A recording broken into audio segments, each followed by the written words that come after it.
പാർശ്വവൽക്കരിക്കപ്പെട്ട പട്ടികജാതി പട്ടികവർഗ വിഭാഗങ്ങൾക്ക് തൊഴിൽ ഉറപ്പാക്കാൻ പരിശീലനം നൽകുന്ന പദ്ധതിയുടെ പേരിൽ 7 കോടിയുടെ തട്ടിപ്പ് നടന്നുവെന്ന് പരാതി. റിട്ടയർഡ് IAS ഉദ്യോഗസ്ഥനും കൈറ്റ് സിഇഒയും അടക്കം പ്രതിക്കൂട്ടിലായ പദ്ധതി സംബന്ധിച്ച് അന്വേഷണത്തിന് DGP നിർദ്ദേശം നൽകി. പട്ടികജാതി പട്ടികവർഗ വിഭാഗക്കാരായ ഉദ്യോഗാർത്ഥികളുടെ ജീവിത നിലവാരം ഉയർത്തുന്നതിനും തൊഴിൽ ഉറപ്പാക്കുന്നതിനും വേണ്ടി നടപ്പിലാക്കിയ പ്ലേസ്മെന്റ് ലിങ്ക്ഡ് ട്രെയിനിംഗ് പ്രോഗ്രാമിൽ അഴിമതി നടന്നുവെന്നാണ് പരാതി. 2018-2020 കാലഘട്ടത്തിൽ നടപ്പിലാക്കിയ പദ്ധതിയുടെ മറവിൽ കോടിക്കണക്കിന് രൂപയുടെ അഴിമതിയും ഫണ്ട് വെട്ടിക്കലും നടന്നുവെന്നാരോപിച്ച് തൃശൂർ പറയൻകുന്ന് പുത്തൻചിറ കുറ്റിപ്പറമ്പത്ത് KC ജനീഷ് വകുപ്പ് മന്ത്രി DGP എന്നിവർക്ക് നൽകിയ പരാതിയിലാണ് അന്വേഷണത്തിന് ഉത്തരവിട്ടിരിക്കുന്നത്. DYSP റാങ്കിൽ കുറയാത്ത ഉദ്യോഗസ്ഥനെ കൊണ്ട് ഇത് അന്വേഷിക്കണമെന്ന് DGP എറണാകുളം ജില്ലാ റൂറൽ പോലീസ് മേധാവിക്ക് നിർദ്ദേശവും നൽകി. എറണാകുളം കേന്ദ്രീകരിച്ച് പ്രവർത്തിക്കുന്ന ഇറാം ടെക്നോളജീസ്, എസ്ബോയർ അക്കാദമി എന്നീ സ്ഥാപനങ്ങളുടെ മറവിൽ ഉന്നത ഉദ്യോഗസ്ഥരും വ്യവസായികളും ചേർന്ന് വൻ സാമ്പത്തിക അപഹരണം നടത്തിയെന്ന് പരാതിയിൽ പറയുന്നു.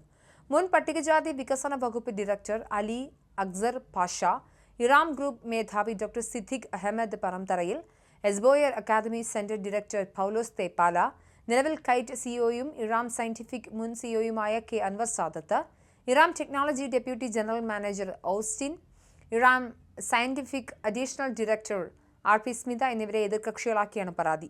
കുറഞ്ഞ തുക ക്വോട്ട് ചെയ്ത് കേന്ദ്ര സർക്കാർ അംഗീകാരമുള്ള ഏജൻസികളെ ഏകപക്ഷീയമായി ഒഴിവാക്കി വ്യാജ ഡിഗ്രി വാഗ്ദാനം ചെയ്തു, കോഴ്സുകളിൽ ഉദ്യോഗാർത്ഥികളുടെ എണ്ണം പെരുപ്പിച്ചു കാട്ടി പണം തട്ടി, സർക്കാർ സ്ഥാപനത്തിന്റെ മുദ്ര ദുർവിനിയോഗം ചെയ്തു എന്നിങ്ങനെ വലിയ തട്ടിപ്പുകൾ നടന്നുവെന്നാണ് ആക്ഷേപം ഉന്നയിച്ചിരിക്കുന്നത്. സർക്കാർ സ്ഥാപനമായ Kerala academy for skills and എക്സലൻസിന് കീഴിലാണ് കോഴ്സുകൾ നടത്താൻ അനുമതി നൽകിയിരുന്നത്. ഇതിൽ ജെറിയാട്രിക് അസിസ്റ്റന്റ് കോഴ്സ് നടത്താൻ 2 താൽപര്യ പത്രങ്ങളാണ് വന്നത്. കേന്ദ്ര സർക്കാർ അംഗീകാരമുള്ള ജൻശിക്ഷൻ സംസ്ഥാനം ഇറാം ടെക്നോളജീസുമാണ് താൽപര്യപത്രം നൽകിയത്.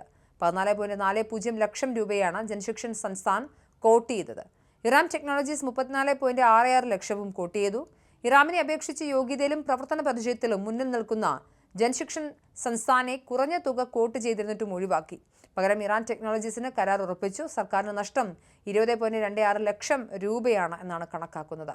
Diploma in patient care management, oil and റീകോഴ്സുകൾ നടത്തുന്നതിന് ഇറാൻ ടെക്നോളജീസ് മാത്രമാണ് താൽപര്യപത്രം നൽകിയത്. ഒരു അപേക്ഷ മാത്രമാണ് വരുന്നതെങ്കിൽ റീടെൻഡർ ചെയ്യണമെന്നാണ് ചട്ടം. എന്നാൽ റീടെൻഡർ നടന്നില്ലെന്ന് മാത്രമല്ല, ഇറാൻ ടെക്നോളജീസിന് കോഴ്സ് നടത്താൻ അനുമതി നൽകുകയും ചെയ്തു. ഓയിൽ ആൻഡ് റീകോഴ്സിന് 5.50 കോടിയും പേഷ്യന്റ് കെയർ മാനേജ്മെന്റിന് 67.39 ലക്ഷം രൂപയും അനുവദിച്ചു. ജെറിയാട്രിക് കെയർ കൂടിയായതോടെ ആകെ 6.52 കോടിയാണ് ഇറാൻ ടെക്നോളജിക്ക് നൽകാൻ തീരുമാനമായത്. ഹ്രസ്വകാല കോഴ്സുകളിലൂടെ പട്ടികജാതി പട്ടികവർഗ വിഭാഗത്തിൽപ്പെട്ട ഉദ്യോഗാർത്ഥികൾക്ക് തൊഴിൽ ഉറപ്പാക്കുക എന്നതായിരുന്നു പദ്ധതിയുടെ ലക്ഷ്യം. എന്നാൽ എസ്ബോയർ അക്കാദമി നടത്തിയത് ബിവോക് അഥവാ ബാച്ചിലർ ഓഫ് വൊക്കേഷൻ എന്ന 3 വർഷ ബിരുദ കോഴ്സാണ്.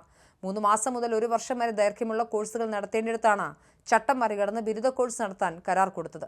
1 വർഷ കാലാവധി മാത്രമുള്ള diploma in patient care management, diploma in emergency medical services കോഴ്സുകളെ 3 വർഷ കാലാവധി കാണിച്ച് ബിവോക്കാക്കി വിദ്യാർത്ഥികളുടെ പേരിൽ പരമാവധി ഫണ്ട് തട്ടിച്ചുവെന്നാണ് പരാതി.